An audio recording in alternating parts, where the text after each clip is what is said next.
Hello, my honey friends. Now we're going to watch a drama romance film called Young and Beautiful, released in 2013. Enjoy your viewing. A pretty girl named Isabelle is vacationing at the sea with her parents, younger brother Victor, and family friends. The girl has been living with her stepfather for 7 years, in a very wealthy family. In the evening, Victor goes around the house to see who is doing what. He sees that his sister is having a carefree time. The next day, he insists that his sister dare to meet a guy named Felix, whom she has been liking for a long time. As a result, Felix invites Isabelle for an evening walk, which she gladly agrees to. After the walk with the boyfriend, they are left alone and do interesting things. We are shown that the girl has no feelings, no love, and no tenderness in the process. After everything that happened, Felix walks the girl home and they say goodbye. The next day, Isabelle goes to the beach with all her relatives. Felix joins them, and at that moment he realizes that he is absolutely nothing to this girl, and she feels nothing for him. Summer and vacations end, and the whole family returns home. Isabelle goes to the hotel. She goes to room 695 and meets an elderly man there. He apologizes and tells her that he lied about his age on the website and asks if she doesn't mind. The girl says she doesn't mind. After a short conversation, they sleep together. The man tells her that she looks very young. Isabelle replies that she knows this because everyone tells her so. The elderly man asks if they will see each other again, because he wants to spend the whole evening with her next time. On her way home by subway, the girl reads a book. When she gets home, as if nothing had happened, she hides the money she earned in her closet, and later logs onto a website under her nickname and watches various interesting videos. At school, the students recite a poem, discuss the topic of love, and how they spent their summer vacation. A classmate tells Isabelle that an old man once molested them, and her sister did some interesting things with him, all for the sake of a Prada handbag. Then she says that she should have kept his number. Isabelle asks if she is serious about this, to which the other says no, because she hates Prada handbags. At the next meeting with the client, Isabelle is underpaid. When she asks him that they had agreed on 300 euros, the man blackmails her and tells her to be glad that her parents don't know she is selling her body. Isabelle immediately goes to another client and texts him that the price has changed by 500 euros. She does her business with him in the car. She returns home, and her stepfather accidentally finds her in the bathroom. He tells his wife that this is the second time in a day that her daughter is taking a bath, and he didn't hear her come in. In the evening, the whole family goes to the theater, and there Isabelle meets the same elderly man to whom she provided her services. She also witnesses a family friend, Peter, showing unequivocal interest in her mother. Isabelle receives a message on her phone about a meeting with a client. After meeting this George, the man asks Isabelle if she has many other clients. In the evening, her brother asks Isabelle what about her Felix, with whom she spent the night at sea. She tells him to forget about him. The sister begins to play tricks on the brother, asking him various questions and making him feel ashamed. The next meeting with George does not go as usual. They drink, talk for a long time, and then he asks her to stay on top of him. But in the end, George dies of a heart attack. The girl is panicked and doesn't know what to do. She tries to revive him, but nothing works. On top of that, she slips in the shower and hurts herself. Then she just gets dressed and runs away from the hotel room without telling anyone.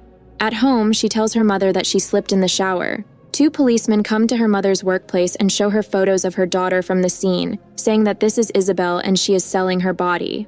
The mother says that this is impossible, and the detectives say that they need to find out whether she participated in this voluntarily or was forced to do so.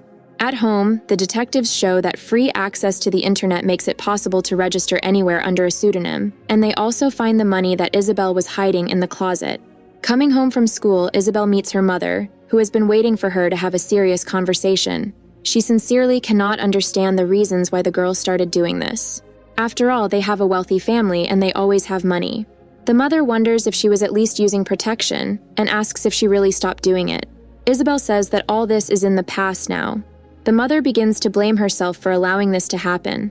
Her husband reassures her and says that she shouldn't blame herself because her daughter is a very beautiful girl, and it's not surprising that she had offers. The mother believes that if the man had not died, she would have continued to do this. The man says that tomorrow Isabelle will testify to the police, and then you will meet with a psychologist, and everything will be fine. The next day, Isabelle tells the police how it all started. She says that one day after school, an elderly man approached them and offered them money in exchange for their services, and dictated his number. When she got home, she wrote it down, but called him a week later. They met at a hotel and she didn't like him at all, but she wanted to try again. After buying a second phone, she registered on the site and started doing it on a regular basis. When asked by the investigator if she would continue to do it, Isabelle says she doesn't know because it was just an experience. All the police officers warn her that it is a very dangerous experience because you never know who you will run into and there is no one to protect you. Easy money often leads to a vicious cycle. Together with her mother, they go to a psychologist to talk about everything, to share their inner feelings, and to find out the reason for what is happening. Initially, the girl told her parents that she did not need psychological treatment and would not go anywhere, but her mother said she simply had no choice. Isabelle says that she could pay the doctor with the money she earned, but her mother decided to take the money away from her and donate it to a charity. Isabelle goes to a family friend's house to babysit while her parents go away on business. Upon returning, Peter offers to drive Isabelle home, but his wife is clearly against it and takes it upon herself to drive her. In the car, Isabelle says that she knows that her mother told them everything, and that is why Peter's wife was against him taking her home. Isabelle says that she is not the one to be afraid of, alluding to her husband, Peter. Once home, Isabelle tries to seduce her stepfather by asking him about his life. Isabelle tells her stepfather that he is not her father and asks him what he thinks about it. At that moment, her mother finds them and sends her to bed. She says she doesn't know what's going on with her daughter, and she saw the way Isabelle was looking at him. The man says that it was just a provocation and he understands everything. The mother decides to talk to her daughter again, but the conversation doesn't go well. Isabelle says that she knows about her and Peter and asks if she is having fun with him. The mother says, what difference would it make if she said she was having fun? Isabelle answers that she would know that her mother trusts her. At her next appointment with the psychologist, Isabelle tells the doctor that she doesn't feel anything during the process, but when she thinks about it later, at home or at school, she wants to try it again. She says that she used to see her husband who died often. She liked being with him because he was different. He didn't want much except for one last time. She blames herself for his death and says that she killed him. A classmate tells her that she had fun with a guy but didn't feel anything and now she's worried about it. Isabelle calms her down and tells her that this happens a lot for the first time and invites her to go to a party with her next weekend. The girls go to the party with their classmates. At the party, Isabelle gets lost in the atmosphere, has a few drinks, and goes out to the balcony to get some fresh air. There she talks to a guy, and at some point he tells her he wants to kiss her. Isabelle feels something for him, and they start a relationship. The stepfather goes to call the children for breakfast and finds Victor doing something interesting. Deciding to call Isabelle, he hears them busy in the room with the boyfriend. After breakfast, Isabelle suddenly tells the guy that it's over between them, and she doesn't love him anymore. She takes out a hidden SIM card from the same phone. Next, we see Isabelle going up to the same hotel where she went before. An elderly woman comes to her meeting and tells her that she is the wife of the same elderly man, to whom she provided services.